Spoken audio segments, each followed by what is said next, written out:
So, as we all know, the Super Bowl happened this past Sunday.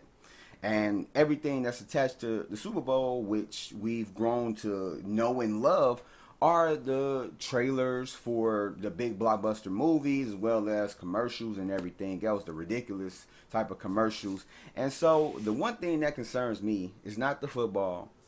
Some of the commercials are cool, but the trailers to these big blockbuster movies are, you know, more concerning, not concerning, but more interesting to me than anything else. Now, this year, I didn't know if there were going to be any trailers during the Super Bowl, just because of the simple fact of the C word takeover and just a lot of movies being pushed back. Even movies that were set in this year got pushed to 2022. So it was like, are they really going to shell out that much money per a 30-minute ad at the Super Bowl if it's not even certain if that movie is going to keep that release date, let alone stay, on the release of this year? So I was expecting not to have any ads, but hey, we got some trailers. Some of them wasn't that great.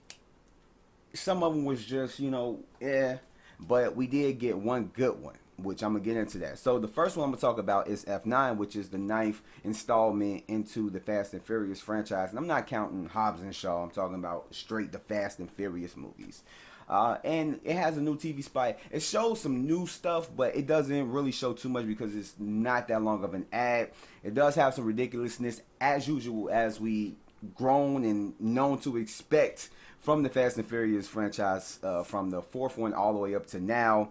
And it looks in one scene like a magnet is pulling a car through a building into a truck or whatnot. And more than likely that's what it is, because that's what it looked like. We didn't see the magnet, or at least I didn't see it up in the trailer or whatnot, but it looks crazy, like what the hell. It just seemed like they're trying to top what they did in the last film with the more current film. But really, that was all that was of interest. I mean, it did show more scenes of Charlize Theron's character, of John Cena's character, and everything else. But I mean, everything was really just kind of the same. This movie comes out May 28th, but at the end, it did say in theaters soon, which is, I think, their way of not cementing that release date, just really just laying down sand, just in case they got to get up and move it to another release date. They can do it.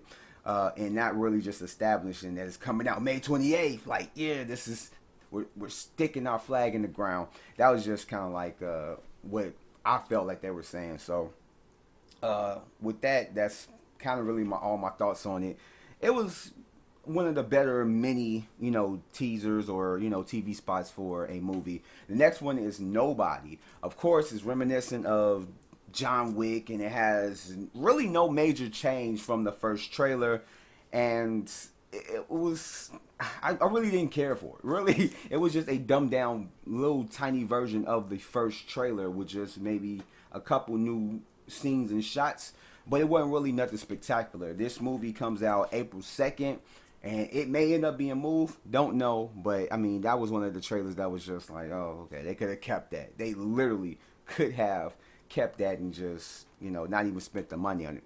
The next trailer that I'm going to talk about, which is the best trailer out of all of them, is the Falcon and the Winter Soldier TV spot. And this actually gave us a lot more than what we've gotten in the other trailers, just separate from them. You got Baron Zemo in full effect. It shows a little bit more about, kind of what he's into. As you can see up in the trailer, it has great visuals, and they kind of utilize Cap's shield up in there. You see Falcon Sam, he throws it like Captain America would, like Steve Rogers would, but then you have, not in the same shot, but you see Bucky catch the shield, which we've seen him do before, especially up in the Captain America Winter Soldier. It was up in the trailer when Cap threw it at him, he just caught it like that. So you see them kind of playing around with it, but then it's like, where and when and why does that shield come into play? Like, is one of them going to use it on a mission? Is Cap coming back? which I doubt it, but when and how and why does it come into play if they're gonna be both having their just own personas as the Falcon and the Winter Soldier? So it's kind of like speculation of what may happen with the Shield, and they might be going through like a little therapist because this seemed really like it's like a good cop, bad cop, or just a buddy cop show or whatever that they're gonna have going on, and it looks to be fucking entertaining because the characters, as we gotten up in Captain America: Civil War, they kind of have like a respect for each other, but at the same time they kind of have like a dislike or whatever toward each other. But they were just they kind of like, I guess you could say, just had to like or just stand each other because of Cap, because they do consider Cap as a great friend. Also in the trailer, you got Agent 13, who looks incredible in her fight scene that it shows her up in. And a lot of the action scenes and fight scenes just outside of that looks incredible. And then it showed a little bit of a fight scene on the train with the Falcon and the Winter Soldier that looks incredible. And just even when you get to the end, it shows a little bit more of the back and forth that they're gonna have with each other throughout the whole series, with the eye contest, the staring contest or whatnot, and just them acting stupid, just trying to one up each other, and that seemed like what is gonna be throughout the whole series. But it comes out March 19th, which is after more than likely WandaVision ends, so they're gonna keep that momentum going from this instead of just dropping a good show and then having a long hiatus before you put out something else that people would come to Disney Plus for. But I mean, that out of all of them was the best trailer, and more just to get out of, as you can tell with me talking longer about it. But the next one is Raya and the Last Dragon. And this was another so-so trailer. They just was like, they literally could have kept it. Out of all the stuff that they could have put money in to advertise for Super Bowl, I guess because it's coming up, it's coming out, March 5th, and it really has nothing new to it besides that it's about to come out, on Premiere Access for $30, or you can see it in theaters for, just $10 per person or whatever. So I don't know. It's whatever tickles your fancy.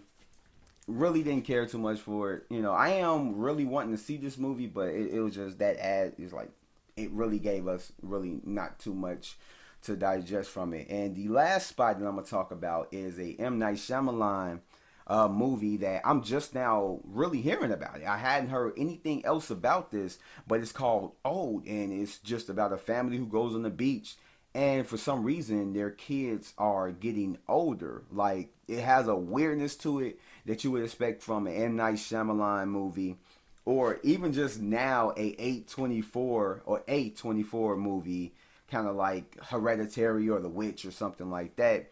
And it looks to have a twist, of course. How M. Night Shyamalan does. And because it takes place on the beach, it reminds me of last year's movie, Fantasy Island, who kind of, it took place on the beach, and then, the movie, you already can tell, has a twist to it. So, it just reminds me of that. But the movie is set to come out July 23rd, and it looks interesting. I would just love to see a new trailer to it. I'm sorry, my job. But I would love to see more of an official full-length trailer to it. That way I can digest more of what it's actually about. But those are all the trailers for the Super Bowl that, I really cared enough to talk about. Some of them, like I said, was just so-so, but, it's whatever.